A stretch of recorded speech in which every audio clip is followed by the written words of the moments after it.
If I talk about family, I talk about family like this. Family is the most important thing that God tells me that we need to preserve, that we need to hold on to, and that we need to know is truly ours to know. When we don't know our family because we don't speak to them, then we don't know how much or how little they care about us. It's true. Family can lose the care that they have for a family member simply because the family member isn't someone that they choose. Someone that they choose to care about, or someone that they choose to know about, or someone that they choose to speak to. That care and that love that's there, that's for forever, is one that's less. And then one that doesn't disappear, but it's one that can be something that doesn't bring alarm for fear if if a loved one has their family member. Someone gets hurt, someone could die, someone could be dying.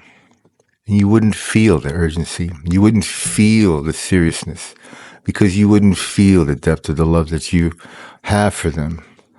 And then when they die, if they die, it's a family member that just doesn't really know themselves that if their life is worth anything to them at all, because they'll know that they died not being cared about. And they'll know that they'll die without being shared about to the other families the way that they were cared about before. And that's pretty gloomy, doomy. It's not pretty sad. It's the way that family love can be. And family love is the most important love that God says to me. And he speaks to me about family love, about the way that my family loves me, and that the way that I have to have faith in my family, that they won't disbelieve that the love that they have for me, that they had for me long ago before, is a family love that is there for real. It is a family member love that I can steal no more. It's not true that I'm not stealing anything from them because I'm not being a heel.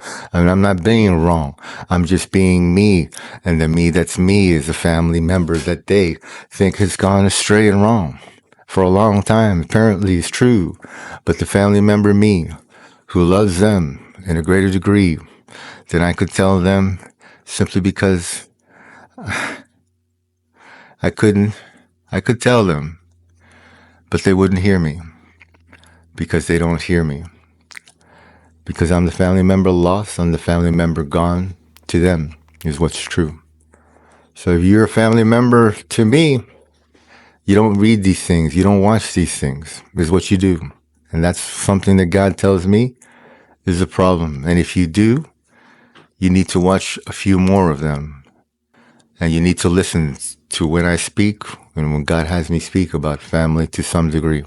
It includes you in whatever I speak about as a person who was there to teach me what family was, the experience of my family when I was a child, growing up and being a family member of a family that was tight together, but also different than other families too, with a different way of living because we lived in a different country that was foreign to us and we had to live our way. We had to find a new way to live because we didn't have a group. We didn't have a culture that we belonged to, that we could return to. We didn't speak our native language. We didn't speak. We were Peruvians by title is what we were. But we were foreigners in a foreign land, learning to speak a language in a school that had more of Americans in it, and that's why I have an American accent. And it's a strange story to talk about. No, it's just a story that a lot of people don't know, expats know. They have that story. They have that story, and they have that story of feeling out of place. And God tells me it's an interesting story to tell to your other brethren who grew up in Malaysia and Singapore, who are a member of the ISKL alumni group. As God says, it's a badass group. There's some nerds in it. We won't talk about them, right? Just kidding. But if I'm the family member who talks about family, God says to say this about family one last time, and then I gotta go. I gotta go take care of some stuff to help a friend who's like a family member to me, but a family member that sometimes is lost to their family too. A person that I don't give up on, a person that God says I can't give up on because that's just my nature when I care about someone. And if you want to be a family member to me that's not a blood family member, great, I would love it. But if you want to be someone who's my enemy, I wouldn't know it until I knew it, because I wouldn't look at it like you were ever. And I asked God, what does that mean? God says, it means this. All right. So go ahead. So say this about family. If you're a family member that I love, and a family member that I need, and a family member that I want, and a family member that shows me that I love family and you love family and we love family to the same degree, we may not have had the family like we've had family before in our lives with us together the way that we need. And when family needs each other, family doesn't fight, family doesn't cry, family doesn't take, family doesn't hate isn't true. Family is the best at doing that and then still coming through. That's what family does. It goes past all that. It doesn't let that be the stopping thing, stopping block, and make us go back and say, nah, we're going to lose them. We're going to kick them out. We're going to make them sin. We're going to make them lose. We're not going to care about their life. We're not going to make them do anything right because we can't help them. We can't do nothing. No, family doesn't do that. Family tries hard, no matter what, no matter how much you got on your plate, no matter how tough your life gets for another one who's a family member who's just a bum.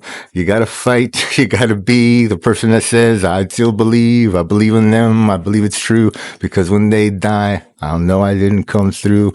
I'll live with that hate, and I'll live with that heat, and I'll live with that, what the hell didn't I do?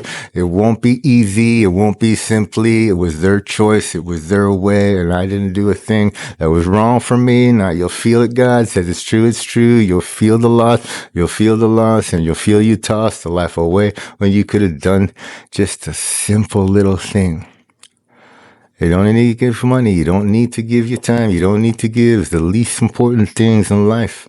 You need to give what you don't believe maybe is family. It's the thing you need to give.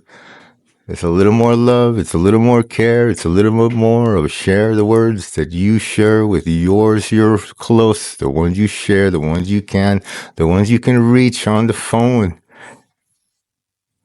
The ones you can talk, or maybe Zoom too. The ones you can say to their face, the things you love to say when love is what's in your face.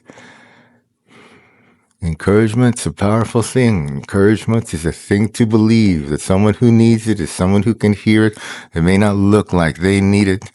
Because when someone's like you, but they're not like you, but they encourage others through and through, they encourage them because they know it's true that friends who encourage others can help them get through, can help them fight, can help them believe that their life is worth something they need to hold on to and to preserve.